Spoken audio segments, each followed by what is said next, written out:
really quick announcement. We're starting a Dynasty Fantasy Football League, a viewer league. If you want to join, tweet at us at 3rd and 20_ on Twitter, or leave a comment if you're watching the video on YouTube. Like and subscribe as well. Thanks, guys. 3rd down and 20. Obviously, got to kick it off with the Packers. Aaron Rodgers showing up obviously hurts Jordan Love's value because now you know you're waiting at least another year.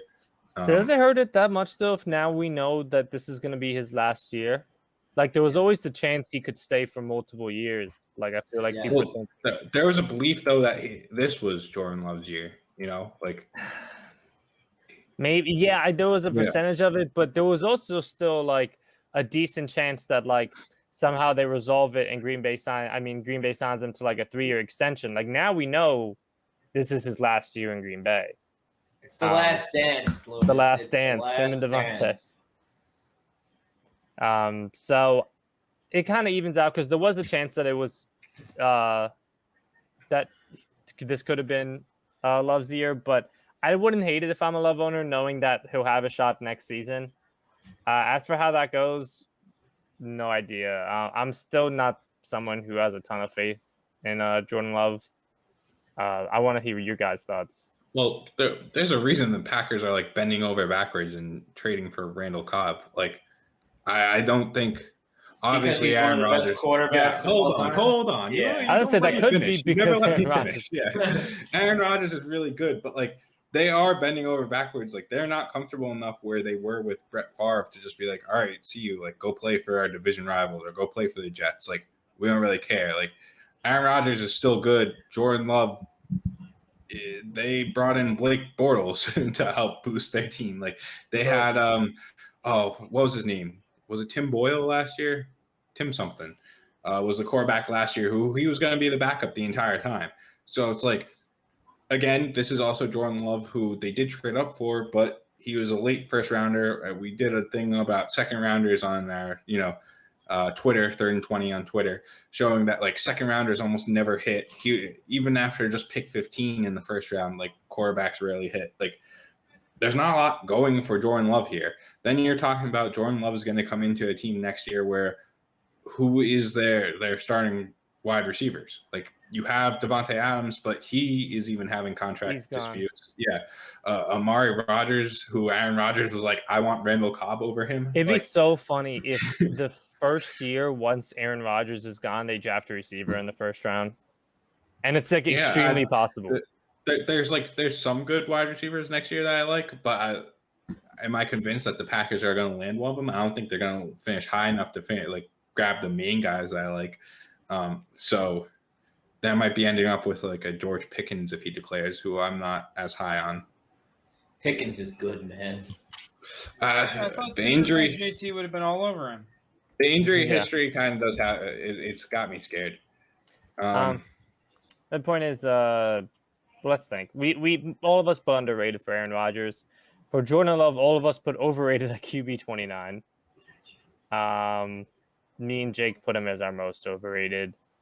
Yeah, I honestly, I don't think that Jordan Love is the long-time QB for Green Bay. I think Jake agrees post Aaron Rodgers. I think we got a shot. I'm just not really a Jordan Love believer. My question is, when's the last time a quarterback was picked in the first round and didn't do anything for like 2 or 3 seasons and then just kind of like, okay, one season's good, but like, I feel like once you start getting to the quarterbacks that didn't play a ton their first 2 seasons in the NFL, all of a sudden it's like, well, it starts getting a little yikesy. Yeah, exactly. And that's the problem here is if you're going to sit 1 year, fine, we've seen it work. 2 years, we really haven't seen it work since Aaron Rodgers himself. I was going to say, it was Aaron Rodgers who was the last one. So, and that was a long time ago. He was drafted in what, 2004? Somewhere around there. 2004. Yeah, so like we haven't seen it in over a decade, man. Like it's just not something that happens. I mean, 2005, sorry. Doesn't change much. Anyways, if he's sitting the whole year, which is going to happen now, pending Aaron Rodgers' health, obviously, there is no way that after the season the Packers are just going to be like, all right, Jordan Love, 100%. I have a question for you guys. Would you guys rather own Jordan Love or Kellen Mond right now? Kellen Mond. Jordan Love. No. You're still taking Jordan Why Love? are you saying me? I just released a whole thing about all of the quarterbacks that get drafted after the first round, and then you're telling me no. You're getting the next Geno Smith. You're getting the next, I don't know, like Jimmy Clausen. Like that's who Kellen Mond is. Could we also be getting the next Dak Prescott? No, Derek Carr was like the best quarterback draft in the second round. That's your best. On the second round, but if you're including like if you're just but Kellen Mond is a third round. Yeah, okay. Yeah. That's Russell like unicorn. Wilson. Dak Prescott and Russell Wilson are unicorns. Look how many quarterbacks are drafted in the third round, and Kirk Cousins, unicorns. There's like 3 of them in the past 20 years. They're all just starting right now, though. Yeah, but Kellen Mond is not one of those guys. I think I'd lean on, but we'll get into him in 1 sec now. We might as well just get into it right now. Yeah, our next team is the Vikings here with Kirk Cousins at QB 24 and Kellen Mond at QB 33. Every single one of us had Kirk Cousins underrated at 24. Frank and Lounis had them as most confident to maintain value. And me and JT had him as the most underrated quarterback in the entire division. I personally just think this is a guy that finishes fringe quarterback 1 every single season. To have him ranked as a low quarterback 2 is ridiculous. It doesn't matter that they went out and drafted Kellen Mond. He's going to be a starting quarterback for the next 5 years. I don't think it's going to be in Minnesota, but he'll be a starting quarterback. So with that being said, to be, quarterback 24, that's just way too low for me. Yeah, I agree. I know people worried about. I believe Minnesota has an out in like a year or 2, and it's like, the Mond. Even if he's not in Minnesota, he's going to start somewhere. He's a starting level quarterback. He's better than a lot of quarterbacks that are starting next season. So I pretty much agree with what you said. I think 24 is low, whether he's with the Vikings or not. He's not bad. He's not like a flash. He's not bad. He's like. He's this guy that the Dynasty community just. Yeah, exactly. He's the guy that the Dynasty community doesn't want to believe in, doesn't want to put any faith in, and just consistently goes out there and puts up fringe quarterback 1 numbers, anywhere from QB 8 all the way down to like lowest QB 15. The guy he produces, he puts up numbers, and he's going to continue to. He's not, he's obviously starting to age out a little bit. I think he's 32, I want to say, but he's still going to put up numbers. That's fine for a pocket quarterback. He doesn't rely on his athleticism. He's not a guy that relies on his mobility at all. So it shouldn't really matter. Now people they're on a loaded offense. Yeah. Exactly. Dalvin and Justin Jefferson and Thielen at wide receiver. Like, come on. Revamped O-line as well. I mean, they've had so much draft capital the past couple of years. Like, I think that the Vikings are like the low-key Titans of the NFL. You don't have to be Patrick Mahomes to put up QB1 numbers in that offense. You just have to literally be a smart quarterback, be smart, and just be Kirk Cousins, right? And you'll put up low-end QB1, high-end QB2 numbers. I think he's like the perfect contenders QB2 or QB3. Yep. Yeah. 100% agree. And now people are scared about a player who has the same draft capital as Will Grier, Mason Rudolph, Davis Webb, CJ Beathard. I'm literally just reading sequentially.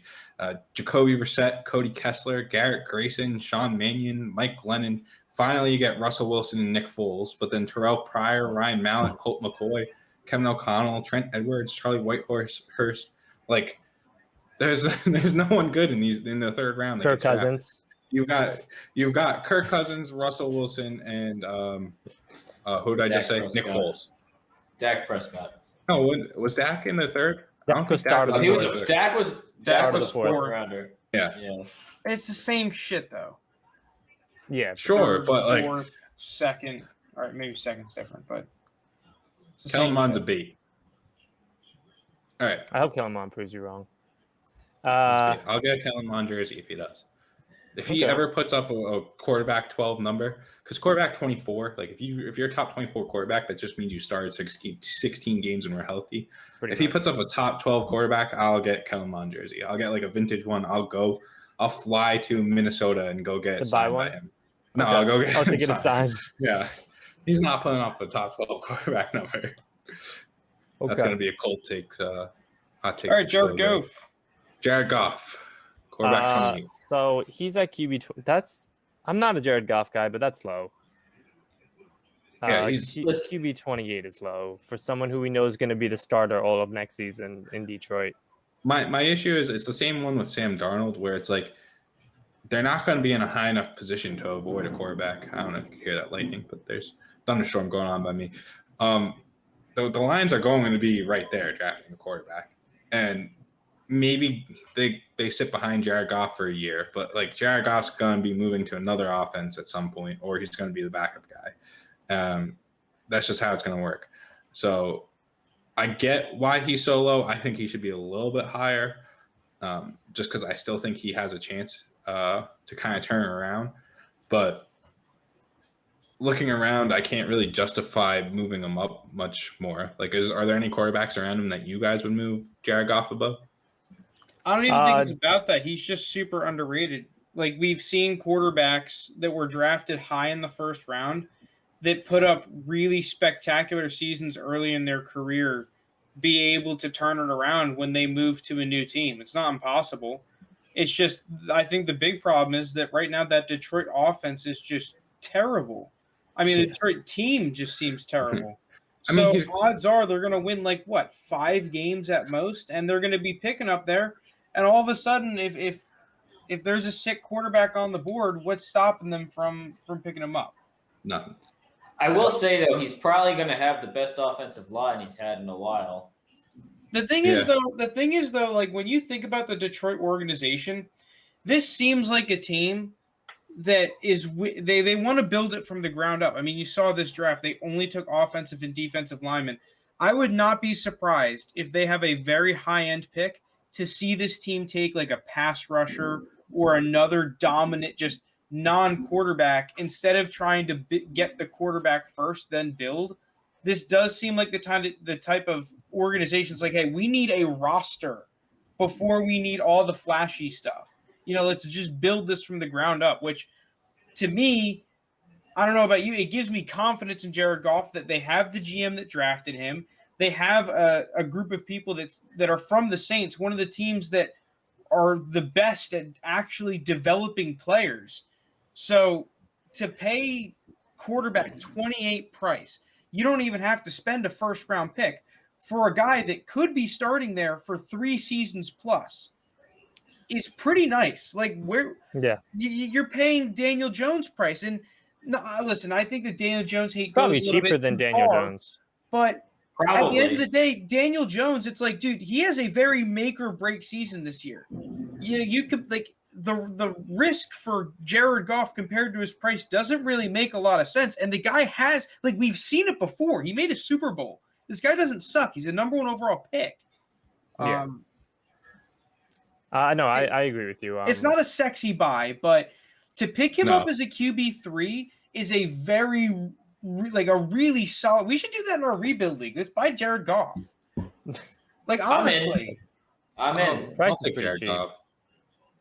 The price is just too cheap. It's playing with free money, honestly. Pretty much.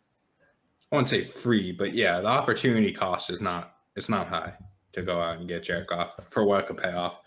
All right, last team. No one cares about David Blau. Sorry, David Blau / family, if you're watching.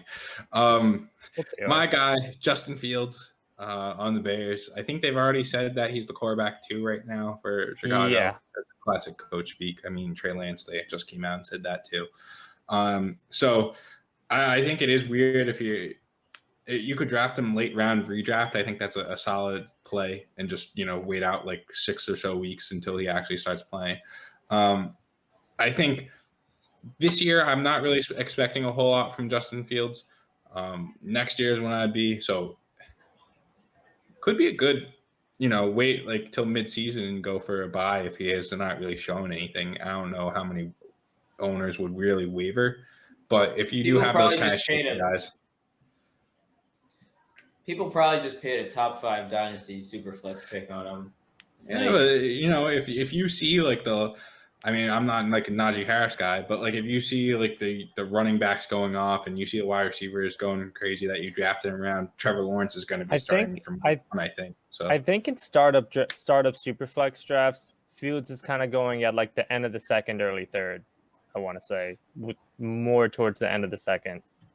Yeah, you're giving up a wide receiver 1 for him. Yeah, at that price, I don't really love it right now, especially with like. I get that there's a big risk baked in, but I do truly believe that Justin Fields is the second quarterback from this class.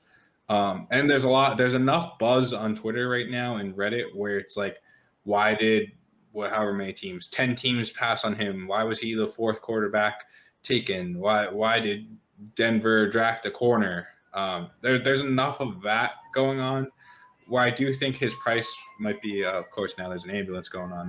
I'm not JT, it's just freaking mayhem over there. I'm not comparing him to this like just player wise, but I do remember the same things being said about Deshaun Watson. Like, why wasn't he a top 3, top 4 pick when he entered the draft? I'm under attack by lightning. I saw that argument on Twitter as well. I think that there are a couple things that people need to realize. The exact pick of where you go does not matter. Falling to pick 11 is not falling extremely far. Yeah, no. At the end of the day, all right? And I'm not even a Justin Fields truther. I'm avoiding him in like all of my leagues. But to say that he fell to pick 11 is like a bit like I think Mac Jones's fall was a little bit more like, okay, what the hell, than Justin Fields is to a certain extent. Because, I mean, Mac Jones went outside of like the top 14 picks, which to me is like where the red flags start to finally set in. The other thing too, and this is kind of more, I don't want to spend too much on this, but like when people say, oh, well, trusting the NFL, they took Rager over Justin Jefferson. Dude, that is one team that did that. Like, and there are teams, I don't know why everyone just assumes that all the teams are just as good as each other at drafting. No, like, there are teams that kind of suck at drafting. So don't lump that. Like, dude, if the Vikings were at 22, they were taking Justin Jefferson. They weren't taking Rager. Like, you saw the video. I'm not sure if anyone else saw, but there's a video of their draft room. They were happy that Jefferson fell to them. Yeah, they're like, what the hell? Justin Jefferson's here? Shit. Well, sweet. Let's take it to the bank. Like, look at the range. Don't look at the specific pick. Yeah. I couldn't agree more, Frank. And I was gonna say, like, yeah, if you don't like Justin Fields, don't have it be because of the draft position. Pick 11's still very high capital. Be because you either don't like someone with this game. But yeah, I wrote O next to him. I still like him. I view him still as a top 12, top 13 dynasty quarterback. I didn't make it as like my main over it. If I could move him 2 spots up or 2 spots down, it'd be 2 spots down. I think he's who a lot of people want Jalen Hurts to be this year. Fields' value is a lot higher than Jalen Hurts. Well, but in redraft and stuff, it's obviously flipped because redraft, yeah. He's who people think like the really high Jalen Hurts truthers are. Like he's who they think he is. I'm going to trade Justin Fields for a more stable quarterback if I can. There's not many that like around that area that are like Russell Wilson's probably the only guy. I would take right now Russell Wilson over him. I just like Zach Wilson. Russell Wilson's an easy buy over him. And then Joe Burrow's close, but yeah, you're probably not getting Burrow. Dude, even Rodgers, I might take Rodgers, to be honest. The thing is that I could get stuff on top of Rodgers for Fields, and that to me might be the kicker, just because Rodgers is a beast. I'll take. I still might even take Deshaun over Justin Fields, to be honest. That one's close. But yeah, so that's my rank. I'd probably have him around like QB 11. And then Andy Dalton at QB 45. We're all just kind of on Andy Dalton. Does anyone think how many games does Andy Dalton get? Just quickly around the room, how many games does he get? More than he should. Andy Dalton actually put up 2 QB1 seasons. I learned that today when I was doing some research on. Yep. Early on in his career, he was fine. I like Andy Dalton. I don't really like him, but that was just my little fun fact for you guys. I don't think he starts much. He did not look good last year. He did towards the end of the year. They started putting it together with one of the worst offensive lines at the time in football. I don't think you should judge Andy Dalton off of the Cowboys season from last year too harshly. I think that Andy Dalton could easily start 10 games for this Bears team. I don't expect it to happen, but my whole thing is I think that people are going to try to copy the Patrick Mahomes model, right? Where you can call it whatever you want model, but I think the most recent obvious success is Patrick Mahomes, where you sit him for a year behind a veteran quarterback that's good. I think that the Niners are especially doing that because they like Jimmy G, like the Chiefs at the time liked Alex Smith. It's just at some point you kind of have to go for the big tuna. I agree with you, and I think it'd be a higher chance of that happening if not the coach and GM being on the hot seat this season. I think one of their best bets at keeping their jobs long term is starting a rookie quarterback. Not starting him the whole year, but showing some promise at the end of the season, being like, hey, we kind of have something going with this rookie. Yeah, but you have to assume that you're out of competition. Are we just assuming that the Bears are going to suck ass? That didn't even save Anthony Lynn, though.